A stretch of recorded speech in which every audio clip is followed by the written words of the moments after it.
안녕하세요. 주식 투자 꼭 성공하실 구독자님들 반갑습니다. 주식수익맨 정윤호 인사드리겠습니다.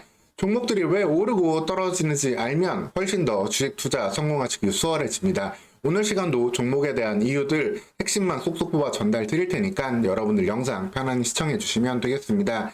오늘 같이 살펴볼 종목 컴퍼니 K라는 종목이 되겠는데요. 벤처캐피탈 기업으로서 기업들, 좀 유망한 기업들을 초창기에 찾아가지고 투자함으로써 그 기업들이 성장을 할 때 해당 성장을 같이 공유하는 그런 기업이다라고 보시면 되겠습니다. 컴퍼니 K에 대해서 자세한 말씀 드릴 건데요. 영상 보시면서 도움 되셨다면 구독과 좋아요도 한 번씩 눌러주시면 감사하겠습니다. 지금부터 시작하도록 하겠습니다. 컴퍼니 K는 2019년에 상장한 이래로 긴 박스권을 좀 보여주고 있습니다. 투자한 기업들의 성과에 따라 가지고 좀 상승을 하는 모습도 나오고 있지만 다시금 해당 이슈가 가라앉으면 또 하단을 밑돌고 있는 모습도 보여주고 있는데요. 이런 벽을 시장에서 유일하게 깬 종목은 우리기술 투자 정도가 있다라고 보시면 되겠습니다. 우리기술 투자 같은 경우에는 이제 두나무에 직접적으로 지분을 투자함으로써 관련된 차익을 상당히 크게 냈거든요. 그러면서 사실 큰 대박이 난 경우다라고 볼 수 있는데 컴퍼니 K는 이와는 다르게 벤처캐피탈 투자를 조합을 만들고 운영함으로써 상당한 안정감을 가진 상태에서 한 단계 도약을 노리고 있다라고 보시면 되겠습니다. 그 도약의 키는 이번에 AI 관련된 기업들로 인해서 볼 수도 있다라고 보시면 되겠는데요. 이 업스테이지라는 기업의 가능성이 상당히 높다. 큰 성장 가능성을 볼 수 있다라고 보시면 되겠습니다. 그 이전에는 사실 뭐 이미 논란이 많이 됐었지만 파두 투자권을 통해서도 한번 좀 화제가 됐었고요. 초창기에 투자함으로써 여기서도 상당한 이득을 거뒀습니다. 그리고 이제 잘한다라는 곳에 이제 투자를 한 게 한동훈 비대위원장 관련주로도 엮이면서 주가가 잠시간 오르기도 했었는데 이번 업세이지 관련 이슈는 더욱더 이전과 다른 모멘텀이 될 수 있다. 라고 보시면 되겠습니다. 근데 여러분들 그런 생각 가져보실 수 있을 거예요. 이런 벤처캐피탈 기업들 그러면은 결국에 투자한 잘못되거나 한다면은 좀 그만큼 위험한 부분도 있는 거 아니냐라고 볼 수 있는데 먼저 여기서 한 가지 설명부터 간단하게 드리고 시작하겠습니다. 벤처캐피탈 기업들 뭐 우리기술차처럼 직접적으로 지분을 투자하는 경우도 있지만 대부분은 이제 시드머니를 일정 부분을 넣고 그 다음에 외부에서 투자 유치를 해가지고 소위 펀드 형태로 자금을 결성해서 유치를 하게 됩니다. 그래서 투자 성과에 대한 실적이 나오는 건 물론이고 이 성과를 기다리는 동안에도 운용 보수를 받게 됩니다. 그래서 컴퍼니 K 같은 기업들은 이 소위 운용 규모 AUM이라고 하는데 이 AUM 규모에 따라 가지고 상당한 하방 경직성이 유지되는 안정성을 볼 수 있는 기업이다 라고 보시면 되겠습니다. 그럼 컴퍼니 K의 AUM이 어느 정도냐 이 부분을 좀 살펴보면은 컴퍼니 K 초창기에는 AUM이 크지 않았어요. 2019년 상장 당시만 해도 4,400억 정도에 불과했는데 어느새 2023년 9월 말 1조가 넘는 운용 규모를 만들어냈습니다.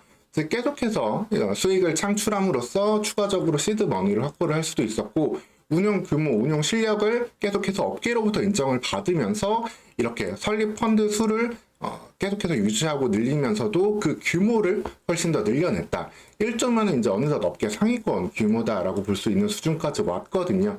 이를 통해 가지고 2019년 당시보다 오히려 지금 실적을 안정적으로 낼 수 있는 가능성이 높아졌다. 즉 업스테이지 등 이런 투자권에 대한 이슈를 제외하고도 기본적으로 하방 경직성을 볼 수 있는 상황이다라고 보시면 되겠고 사실 2023년 벤처캐피탈 기업들 상당히 좀 어려운 한 해였습니다. 2023년 금리는 계속해서 올라가고 있었잖아요. 그러다 보니까 시장에서 신규로 상장되는 즉 차익을 환수할 수 있는 그런 경로도 줄어들었고 신규로 투자 유치를 받기도 좀 어려운 상황이었습니다. 그래서 2023년 벤처캐피탈 기업들 적자 보고 어려운 기업들 많았는데 컴퍼니 K는 3분기까지도 40억가량의 당기순이익을 기록할 정도로 상당히 안정적인 운용을 보여주고 있었고 2024년 들어서는 이제 금리 인하, 금리 피봇 시점으로 전환되잖아요. 그러다 보니까 훨씬 더 안정적인 실적, 2021년에 찍었던 189억 원에 달하는 상당히 높은 실적도 기록해 볼 수 있다라고 보시면 되겠습니다. 즉 잠에서 깨어날 수 있는 상당히 안정적인 기업인데 이번 업스테이지 투자권은 여기에 상승의 단초를 걸어줄 수 있는 부분이다라고 보시면 되겠고 이를 통해 가지고 이 잘한다 테마 때 올랐던 부분 이상으로 주가는 12,000원 벽을 깰 수도 있다라고 보시면 되겠습니다. 이 업스테이지 투자권이 어떤 부분이냐 이 부분을 이제 조금 자세히 설명을 드려야 할 텐데요. 업스테이지는 사실 비상장 기업으로서 좀 정보가 많이 나와 있는 그러한 기업은 아닙니다. 다만 이제 AI 관련 이제 서비스를 제공을 하고 있고, 우리가 챗 GPT 같은 것들은 많이 익숙하잖아요. 근데 챗 GPT는 좀 대형 버전입니다. 대형 버전, 너무 무거운 버전이고, 그래서 다른 기업들도 이러한 인공지능 서비스들을 계속해서 LML 언어 모델로 제공을 하고 있는데, 이 업스테이지가 만들고 있는 이 솔라라는 LML 모델은 상당히 적은 매개 변수, 상당히 다른 기업들의 매개 변수보다 적은 걸 활용하면서도 놀라운 성과를 보여주는 그 점수를 인정을 받고 있습니다. 이를 통해 가지고 좀 일종의 프라이빗한 AI 서비스를 활용할 경우들이 많잖아요. 일종의 온디바이스 AI도 이런 개념이다라고 볼 수 있는데, 일종의 비즈니스용, 기업용으로 이러한 AI 모델 활용이 필요할 때 업스테이지사의 솔라 서비스를 활용할 수 있는 그러한 니즈가 계속해서 높아질 수 있고, 다른 AI를 개발하고 있는 이런 기업들, 챗 GPT의 GPT 3.5, 4.0이나 아니면 이번에 화제가 되고 있는 메타의 라마2, 라마3도 이제 개발될 수 있는데, 이런 것들을 개발하는 곳에서 업스테이지와의 기술 제휴를 훨씬 더 높여갈 수 있다. 즉, 업스테이지는 글로벌 AI 기업과 동행할 수 있는 그런 가능성을 가진 기업이다라고 보시면 되겠습니다. 알리바바의 최신 모델인 Q1의 6분의 1도 안 되는 크기로 Q1보다도 성능을 더 강하게 내고 있는 그러한 AI 모델이기 때문에, 이러한 모델을 만들고 개발하고 서비스하는 업스테이지의 가치는 계속해서 올라갈 수 있다라고 보시면 되겠습니다. 그래서 이번에 마크 주커버그가 한국에 방한을 했는데, 여러 이제 업계들을 만나고 했는데, 그 가운데서도 업스테이지와도 좀 만남이 있었습니다. 그러면서 한국어 버전의 라마3를 개발 제안을 받기도 했고, 메타와의 협력 관계를 통해서 한 단계 더 도약할 수 있는 그러한 글로벌 AI 기업의 성과가 기대된다 라고 보시면 되겠습니다. 근데 또 그러한 부분은 있을 거예요. 이렇게 좋은 기업인데, 그렇다면은 투자 규모가 어느 정도가 되고, 실질적으로 뭐 얼마 안 되는 돈 투자하고 나중에 지분 희석되면 그 가치가 별로 없는 거 아니냐, 이런 부분을 또 고민해 볼 수도 있는데, 이 부분에 대해서는 과거 업스테이지 CTO 공동 창업자의 이제 인터뷰를 좀 보면 파악도 할 수 있습니다. 시리즈 A가 이제 초창기 투자권이라고 볼 수 있는데요. 소위 벤처 캐피탈 기업들은 이러한 모델로 이제 성장 구도가 나오게 됩니다. 초창기 아이템을 가지고 제품을 만들어내는 구간, 이 데스밸리 같은 구간을 지나게 되면은 실제로 제품이 나오게 되는데, 여기서 초창기에 투자를 받는 게 첫 단계가 시리즈 A다라고 보시면 되겠고요. 그 다음에 성장하면서 시리즈 B, 시리즈 C까지 투자를 받고, 이후에는 뭐 프리-IPO나 IPO 등을 하게 되는데, 이 시리즈 A가 완전 초창기 중요 단계다라고 보시면 되세요. 이 단계에서 316억 원 투자를 받았는데, 이때 컴퍼니 K랑 소프트뱅크 아시아 벤처스, 그리고 스톤브리지 벤처스 등에서 투자를 받았는데, 컴퍼니 K의 투자 규모가 이 가운데 100억 정도로 알려져 있기 때문에 상당히 유의미한 투자를 했다라고 보시면 되겠습니다.